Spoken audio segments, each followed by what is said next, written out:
तर नमस्कार मंडळी, आज मी आलोय दत्त जयंती निमित्त पुणे जिल्ह्यातल्या इंदापूर तालुक्यातल्या उद्धट या गावामध्ये ओम दत्त संस्थानाचा महाप्रसादाचा कार्यक्रम या ठिकाणी आयोजित केलेला आहे. चला तर सगळ्यात आधी आपण दर्शन घेऊ.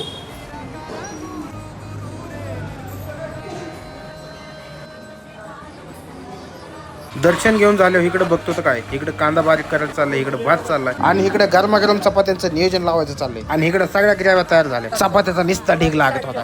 चला तर पाहू आज इथे काय बनवणार आहे. होय, इथं आचार्य कोण येतो? तर तुम्ही आज काय बनवणार आहेत आणि काय नाव आहे तुमचं? तर आज इथं किती शिपी आमटी बनवणार आहेत आणि किती लोकांसाठी असणार आहे ते? आणि शिपी आमटीसाठी काय आणि कोणकोणते मसाले वापरणार आहेत तुम्ही? काय बोलताय, एवढ्या लांबून का? हा, 35 वर्षांचा अनुभव आहे. ग्राहक असल्यामुळे 20% डिस्काउंट आहे. तर मंडळी, दळवी बंधू मसाले राशीन हे स्वतः उत्पादक असल्यामुळे ग्राहकांना 20% डिस्काउंट मिळतोय. आता ही काय टाकताय तुम्ही?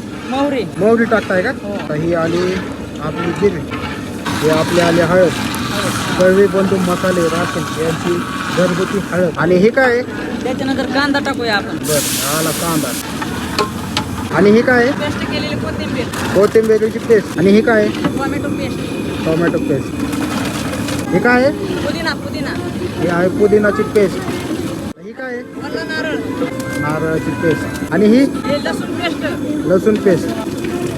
आता ही आली आपल्या अद्रकची पेस्ट. आणि दळवी बंधूंच्या शिपी आमची मसाल्याची रेसिपी सुरू झाली. आता हे कोणचा मसाला आहे? दळवी बंधू यांची बॅडगी मिरची पावडर. ही आली दळवी बंधूंची स्पेशल बॅडगी मिरची पावडर. हा कोणचा मसाला आहे? दळवी बंधू यांचा शिपी आमटी मसाला.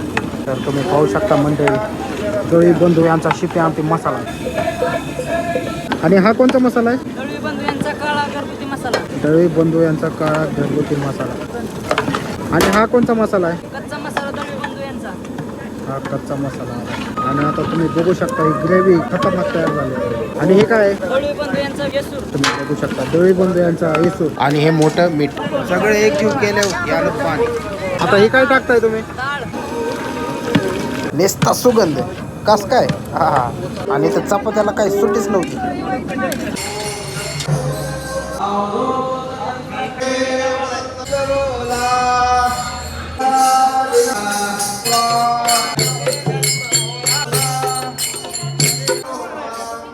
आणि ही दळवी बंधूच्या मसाल्याची शिपी आमटी तयार. आणि मंडळी कस काय तरी खतरनाक नादच खोळा, तोंडाला पाणी सुटले. सांगे गुरुचे लक्षण